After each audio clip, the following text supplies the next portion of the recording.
विष्णु के मंदिर में, नारायण के मंदिर में, कृष्ण मंदिर में, राम मंदिर में, किसी भी मंदिर में मंदिर ना हो तो अपने घर के मंदिर में शाम के समय पर उसको खाया, दूसरे के सुहाग को उसने अपना बनाया, ये उसने दोष करा है। उसका निदान केवल एक है, 12 महीने शिवरात्रि आती है। कितने महीने?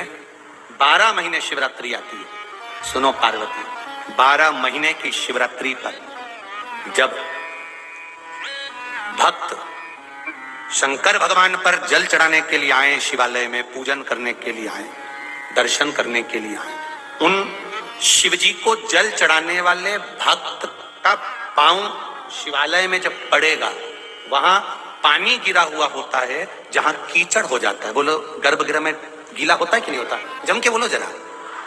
गर्भगृह में गीला होता है, तो जहां गीला होगा, जब ये मंदिर में जाएगा, इसके पांव के निशान बन जाएंगे। फिर बाहर जाएगा, आएगा कोई, फिर पांव के निशान बन जाएंगे। सुनो पार्वती, ध्यान लगाकर सुनना आप सब, जितने आस्था चैनल पर कथा सुन रहे हो, जितने मोबाइल पर सुन रहे हो, जितने कंजरी में सुन रहे हो।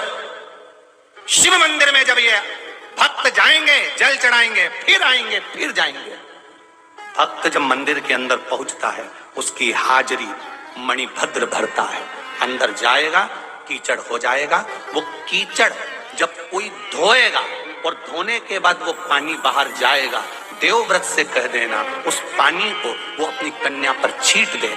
12 महीने शिवरात्रि पड़ती है। जब माघ शिवरात्रि पड़ेगी, उस महाशिवरात्रि का जल का, कीचड़ का पानी उस कुतिया के ऊपर, उस स्वान पर जाएगा, उसकी गति सुधर जाएगी, उसका मोक्ष हो जाएगा।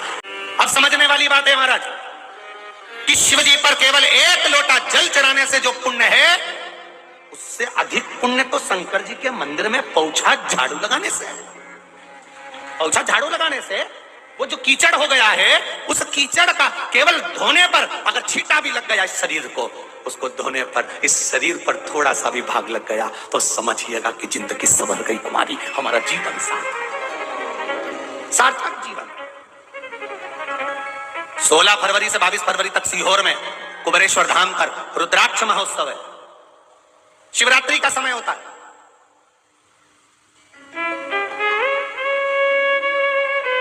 शिवरात्रि के समय होता है। फुलेरा धूज भी बीच में आती है।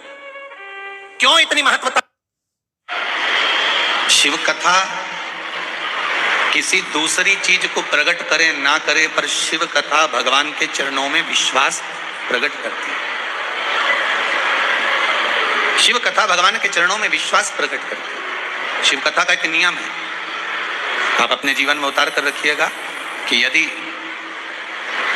एक लाल चंदन होता है, एक पीला चंदन होता है, 2 तरह का चंदन होता है। जैसे अगर हफ्ते में एक बार, कितने समय में, जम के बोलो जरा, हफ्ते में एक बार प्रयास करा करो कि लाल चंदन का पानी हम शिव जी को समर्पित करें। और लाल चंदन का पानी अगर शंकर जी को समर्पित कर रहे हो तो शिव मंदिर में चढ़ाने के बाद में थोड़ा सा पानी बचा हुआ किसी बेलपत्री के वृक्ष के नीचे समर्पित करो। किसी भी बेलपत्र के वृक्ष के नीचे लाल चंदन का पानी थोड़ा समर्पित। सबसे ज्यादा जरूरी क्या होता है चढ़ाना? एक बेर। क्या जरूरी है?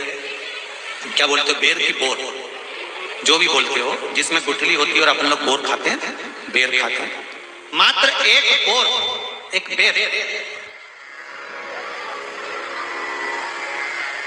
महाशिवरात्रि के दिन समर्पित किया जाता है। क्यों करते हैं? कि घर में जितने सदस्य रह रहे हैं, उतने सदस्य को जिंदगी में कभी कोई ऐसी बीमारी ना हो, और हमारे घर में रहने भगवान थोड़ी ना कहेगा कि तुम मेरे पास में आए तो मैं चरण की रज लेकर, में रहने वाले सदस्य की अकाल मौत ना हो, उसके लिए मात्र एक बेलपत्र की जगह एक बेर भी समर्पित कर देते हैं तो अकाल मृत्यु टल जाती है, अकाल मौत टल जाता है।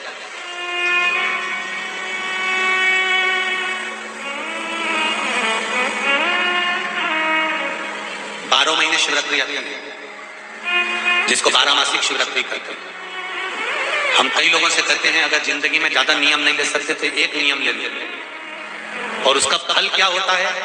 ये मात्र 3 महीने की शिवरात्रि कर देते हैं, केवल 3 महीने की शिवरात्रि, ज्यादा कुछ नहीं कर सकते। हर महीने शिवरात्रि आती है। प्रत्येक शिवरात्रि के दिन 3 जगह पर दिया लगाना प्रारंभ कर दो। पहला, बेलपत्री के वृक्ष के नीचे। दूसरा, शंकर भगवान के मंदिर पर। तीसरा, आंवले के वृक्ष के नीचे। केवल ये 3 जगह पर दिया लगाना चालू कर दो। कौन से दिन? हर महीने की जो शिवरात्रि आती है, मासिक शिवरात्रि जो आती है, आप 12 महीने का नियम बनाओ कि मैं 12 महीने की शिवरात्रि का व्रत करूं ना करूं। मैं शंकर के मंदिर में 12 महीने जो शिवरात्रि आती है उस शिवरात्रि का नियम लेती हूं कि शिवरात्रि के दिन मैं दिया लगाने 3 जगह पर जाऊंगा। पहला, बोलते जाओ जल्दी, बेलपत्री के नीचे। दूसरा, शंकर भगवान के मंदिर में या शिव मंदिर की चौखट पर। तीसरा, आंवले के वृक्ष के नीचे। ये 3 जगह पर आप प्रणाम कर कर, झोली पसार कर बाबा देवाधिदेव महादेव, माता लक्ष्मी और पार्वती के नाम से दिया लगाना प्रारंभ कर दीजिए। 3 महीने की शिवरात्रि पूरी हो, ये निश्चित है अगला पत्र आपका इस जगह पर मिलेगा कि बाबा ने मेरा ये कार्य किया। त्रिकालदर्शी मेरा शिव, मेरा कैलाशी, मेरा विनाशी, मेरा शंकर, मेरा महाकाल बाबा। यहाँ शिव कृपा की बात चल रही। शिव महापुराण में आगे वर्णन आया, बाबा देवाधिदेव महादेव ने विष पिया, नीलकंठधारी बन गया। क्या नाम पड़ गया? जम के बोलिए जरा, नीलकंठधारी। आज बहुत सुंदर सा एक उपाय है, बहुत सुंदर सा, शायद आपकी जिंदगी में सबके काम आए, सबके काम आए। दुनिया के लोग कहते हैं शंकर भगवान को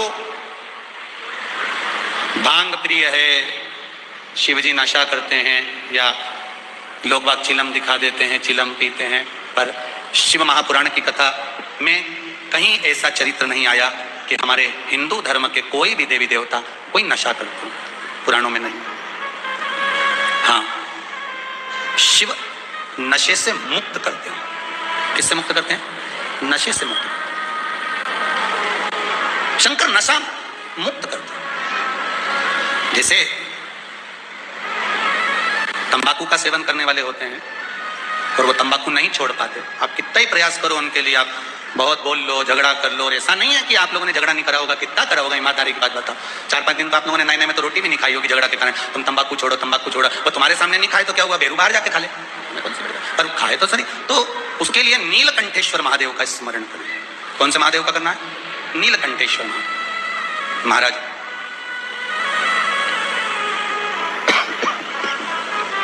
बेलपत्री की छाल,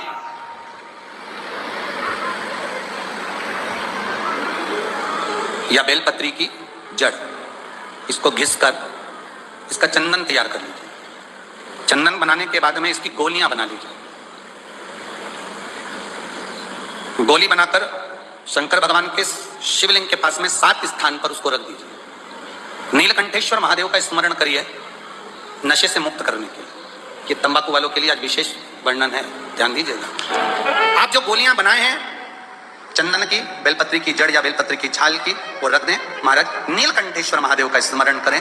7 गोलियां 7 दिन जो तंबाकू खाता है उसको दे दें। महाराज सुबह के समय पर वो गोली मुख में रखें। आप देखेंगे धीरे धीरे तंबाकू से नफरत उत्पन्न होने लगती है, तंबाकू मुख में नहीं रख पाएगा। प्रैक्टिकल करने में क्या जाता है, सीवर वाला महाराज झूठ बोल रहा होगा, तो इसलिए आप श्री शिवाय जितने आसपास जनक कथा सुन रहे हो, जितने फेसबुक और यूट्यूब पर सुन रहे हो, बहुत सावधानी से सुनना, बहुत ध्यान दीजिएगा। महाराज एक कथा बड़ी सुंदर है कि आप चाहते हैं कि कोई रोग हमको ना घेरे, आप चाहते हैं कि कोई रोग हमको ना घेरे, और आपको लग रहा है कि कोई रोग ऐसा है जो घेर रहा है, या कोई शरीर में ऐसा रोग उत्पन्न होने वाला है, या कोई बीमारी ऐसी उत्पन्न होने वाली है, तो उसके लिए सबसे सुंदर तरीका कि शंकर जी पर अलोनी जो गोबरी होती है, गोबरी जानते हो, कंडा, अलोना कंडा, अलोनी गोबरी, मतलब गाय ने गोबर करा और वो सूख गया, उसको थापा नहीं गया, हाथ से कंडा नहीं बनाया गया, गोबरी नहीं बनाई गई, केवल गाय ने गोबर करा, वो सूख गया, और वो सूखा हुआ जो गोबर है उसको जलाकर जो भस्म तैयार करी है, उसको जलाकर जो हमने राख तैयार करी है, भस्म बनाई है, उस भस्म को जो तैयार करा गया है, वो भस्म शिव को जो हमने समर्पित करा, उस भस्म को सफेद वस्त्र में लिया और बाबा पर समर्पित करी। उसी भस्म को हम उठा कर लिया। और यदि आप भस्म नहीं चढ़ा सकते तो कभी विश्वनाथ जाए तो वहां से भस्म लिया, कभी उज्जैनी जाए तो वहां से भस्म लिया। उस भस्म को हम यदि अपनी नाभि से वक्ष स्थल के मध्य में त्रिकुंड लगा लेते हैं, जीवन में अगर आप मात्र 1 महीने में 1 बार भी त्रिकुंड अपने वक्ष स्थल के नजदीक में नाभि से ऊपर अगर लगा लेते हैं महाराज, तो ऐसा कोई बड़ा रोग आपकी जिंदगी में प्रवेश कर ही नहीं सकता। इस शरीर के अंदर, इस शरीर के अंदर भस्म में जो सुख है, भस्म का जो आनंद है, भस्म का जो रसतत्व है, उसको समझिए। आपको लगता है कि पितृदोष बहुत है, 1 रुपए कमा रहे हो, 100 रुपए खर्च हो रहा है, घर में पैसा नहीं दिख रहा, टेंशन आए दिन आ रहा है, कुछ ना कुछ काम अटक रहा है, बच्चों का जॉब नहीं लग रहा, बेटियों की शादी, बच्चों का विवाह नहीं हो रहा, संतान प्राप्त नहीं हो रही, नहीं आपको लग रहा है कि पितृदोष है, किसी पंडित जी ने आपको बता दिया कि पितृदोष है, तो आप घबराना नहीं, अपने को कोई कहीं जाने की जरूरत नहीं कि पितृदोष है, मेरे को कहीं जाना पड़ेगा, मैं क्या करूं, तो बहुत भारी पितृदोष है, ऐसा कुछ नहीं करना। गंगा का जल लीजिए और गंगा का जल भरकर एक कलश में थोड़ा सा गंगा जल डालकर, लोटे में पानी भर, कलश भर में जल भरकर एक ढक्कन उसमें गंगा जल डाल दीजिए, 2 सफेद फूल उसमें पटक दीजिए और दरवाजे के पास में कहीं पर भी थोड़ा सा स्वस्तिक बनाकर उसको रख दीजिए। प्रतिदिन एक रखो और उसका पानी पूरे दरवाजे पर छींटो, फिर रखो, फिर दरवाजे पर छींटो। कैसा भी पितृदोष होगा, गंगा महारानी उस पितृदोष को समाप्त कर देती है, क्योंकि शिव के साथ निवास करती है, शंकर के साथ वो रहने वाली। कोई साधारण है गंगा, बहुत ध्यान दीजिएगा थोड़ा सा। यदि एक छोटा सा प्रैक्टिकल आप करके देखेंगे तो बाबा गोबर भंडारी वैसे ही भंडार भर देगा। थोड़ा सा प्रयास, अगर आपके सबके घर में गंगा जल है तो एक प्रयास करके देखिए। कोई कार्य के लिए आप जा रहे हैं और वो कार्य अटक रहा है, नहीं हो रहा, बहुत प्रयास कर लिया, बहुत दिन से लगे हुए कि ये काम होना ही चाहिए, ये काम बहुत जरूरी और होना ही चाहिए, नहीं हो रहा, एक कटोरी में गंगा का जल निकाल लीजिए और कटोरी में गंगा का जल निकालकर तुम्हारे घर में एक सिक्का पड़ा हो, 1 रुपया, 2 रुपया, 5 रुपया, कोई सा भी एक सिक्का पड़ा हो, जो भी सिक्का पड़ा हो, कुंदकेश्वर महादेव का नाम लेकर, जहां परिंदा होता है, पानी का मटका होता है, पितरों का स्थान होता है, हंडा भरते हो, मटका भरते हो, उसके पास में उस कटोरी को रखकर 1 का सिक्का, 2 का सिक्का, 5 का सिक्का, 10 का सिक्का, जो तुम्हारे पास सिक्का पड़ा हो, जो भी तुम्हारे पास पड़ा हो, वो सिक्के को हथेली में लेकर कुंदकेश्वर महादेव का नाम लेकर उस कटोरी में डाल दीजिए और उस जल को नैनों से लगाकर आप काम के लिए निकल जाइए, वो काम आपका सफल होकर ही रहेगा। झूठ नहीं सकता, गंगा के जल में वो बल होता है। और आप जो सिक्का डाल रहे हो वो ये समझ कर डालें कि कुंदकेश्वर महादेव को भी गंगा में स्नान करने के लिए, हमारे यहाँ पहले हमने भी देखा, आपने भी देखा होगा, किसी जब बारिश नहीं होती है या कोई काम अटक जाता है, जब बारिश, तो क्या करते थे पहले जमाने में, मंदिर को पेक कर दे, उसमें पानी भर दे शंकर जी के ऊपर, आपने कई जगह देखा होगा, उसमें शिव जी को डुबा, तो किसके लिए डुबाते थे? कुंदकेश्वर महादेव के। ये नियम है कुंदकेश्वर महादेव का, ये कुंदकेश्वर महादेव को उस कटोरी में, उस बाटकी में सिक्के पड़ा, और फिर जब आपका काम हो जाए, आप जिससे मिलने गए हो, जिससे काम की बात करने गए हो, काम हो गया, तो वो जल ले जाकर सिक्के के साथ, सिक्का तो डालो मंदिर में, कहीं दान पेटी आदि में, और वो जल भगवान कुंदकेश्वर के नाम से शिव जी को समर्पित कर दो। बाबा से विनती करो, बहुत बहुत साधु वाले बाबा, आपने मेरी लाज रखी, मेरी कृपा बनी रहे, बस ये सुख मिलता, उसको धन्यवाद दो बाबा, बार बार। हम तो रोज कहते, रोज प्रतिदिन उठो और उठते से धन्यवाद दो, धन्यवाद, उठते से करो। शिव को प्रिय है पुष्प में आंख का पुष्प, जो आंकड़े का पुष्प होता है, शंकर को बड़ा प्रिय है। दूसरे नंबर पर शंकर को प्रिय है शमी का पुष्प, बहुत ध्यान देना महाराज। तीसरे नंबर पर शंकर को प्रिय है महाराज सरसों का पुष्प, सरसों होती है ना, जो राई अपन बोलते हैं, सरसों बोलते हैं, उसमें पीले कलर का जो पुष्प लगता है। हमारा तो निवेदन रहता है जब तक सरसों आए तो प्रयास करा करो कि सरसों के 108 पुष्प शंकर भगवान पर चढ़ाना प्रारंभ कर दो। महाराज ये पक्का है कि वर्ष भर कोई बड़ी बीमारी आपको घेर नहीं सकती अगर सरसों के फूल शिव को चढ़ रहे हैं तो। और प्रयास करना कि सरसों का जो पुष्प होता है, सरसों का जो फूल होता है महाराज, अगर कोई व्यक्ति को किडनी या लीवर से जुड़ी हुई कोई तकलीफ होती है, या किसी व्यक्ति का एक्सीडेंट हो गया होता है और उसका कोई अंग रह गया, कोई शरीर का कोई भाग रह गया और वो काम नहीं कर रहा हो, जैसे किसी के पांव रह जाते हैं एक्सीडेंट के बाद, किसी का हाथ रह जाता है, या कोई अंग काम नहीं कर रहा हो, वहां ब्लड पहुंच नहीं रहा हो, वो जगह एकदम सुन्न हो गई हो, खाली पड़ गई, तो उसके लिए शिव महापुराण की कथा कहती है कि सरसों के पुष्प 11 शंकर जी के राइट भाग में, जहां शिव जी के गण दरवाजे के द्वारपाल मणिभद्र जिस जगह पर निवास करते हैं, कौन निवास करते हैं? मणिभद्र। शंकर जी के दरवाजे के द्वारपाल है मणिभद्र जी, तो मणिभद्र दरवाजे के द्वारपाल में राइट भाग में मणिभद्र जी विराज। मतलब राइट भाग कौन सा हुआ? जब आप मंदिर से बाहर निकलेंगे तो राइट भाग, मंदिर में प्रवेश करेंगे जब राइट नहीं होना चाहिए, आप मंदिर से जब जाएं तो राइट भाग, मतलब आप मंदिर से राइट से जाएंगे तो शंकर जी का भी राइट हो जाएगा, क्योंकि शिव जी ऐसे बैठे हैं तो शंकर जी का भी राइट हो गया, देवताओं का भी राइट हो गया, तो राइट भाग सीधा हाथ मणिभद्र जी का। 11 सरसों के पुष्प मणिभद्र के उस द्वार पर आप रख दीजिए, और मणिभद्र के द्वार पर रखकर अंदर जाकर 108 वापिस जब आप बाहर निकल रहे हैं, ये पुष्प आप रखने के बाद एक बार बाहर जाएंगे, फिर वापिस आएंगे मणिभद्र के रखने के बाद, और अंदर जाकर 108 सरसों के पुष्प शंकर को समर्पित करेंगे महाराज। उस सरसों के पुष्प जो शिव जी को आप समर्पित कर रहे हैं उसको वापिस लेकर आएंगे, श्री शिवाय नमस्तुभ्यं बोलकर उस सरसों के पुष्प को महाराज सरसों के तेल की बोतल में उसको डाल लीजिए, शंकर भगवान को शाम के समय प्रदोष काल में उस तेल को वापिस ले जाकर चढ़ा दीजिए शिव जी को, उसको वापिस लेकर आ जाइए। उस तेल का प्रयोग आप नाभि में डालिए, और जो शरीर काम नहीं कर रहा उस स्थान पर कम से कम 15 दिन 20 दिन तक उसकी मालिश करना प्रारंभ करिए। बाबा चाहेगा तो चलाने का प्रयास कर देगा और वो अंग, वो शरीर काम करने लगेगा। मणिभद्र का स्मरण, सूर्य नारायण भगवान को जब जल चढ़ाया जाता है, हाथ सिर से 8 इंच की दूरी पर होना चाहिए। जम के बोलिए, सिर से कितना ऊंचा होना चाहिए? 8 इंच ऊपर अपना हाथ होना चाहिए मस्तक से सूर्य को जल चढ़ाते समय, और न चांदी का, न स्टील का, न लोहे का, न प्लास्टिक का, न कांच का, न सोने का कोई बर्तन, न कांसे का, न एल्युमिनियम का, न पीतल का, केवल एक पात्र होना चाहिए, वो है तांबे का। काय का पात्र होना चाहिए? तांबे का पात्र। और सूर्य नारायण भगवान को जब 8 इंच ऊपर तुम्हारा हस्त है, और जब हम सूर्य को जल चढ़ा रहे हैं, कैसे जल चढ़ाना है वो भी समझ लीजिए। अगर कोई कैंसर का मरीज है, जिसके चेस्ट में कैंसर आ गया हो, लेफ्ट में, राइट में कहीं पर कैंसर आ गया हो, या कोई गठान आ गई हो, तो महाराज आप जल चढ़ाते समय उस जल की धार को सूर्य भगवान को चढ़ा रहे हो, तो धार आपकी गठान की ओर जाना चाहिए, जिससे सूर्य की किरण जल में से आपके उस स्थान पर पड़े, उस जगह पर पड़े जहां पर गठान है। महाराज आप लगातार जल तो चढ़ाना चालू करो, अच्छे अच्छे डॉक्टर फेल हो जाएंगे और गधे के गठन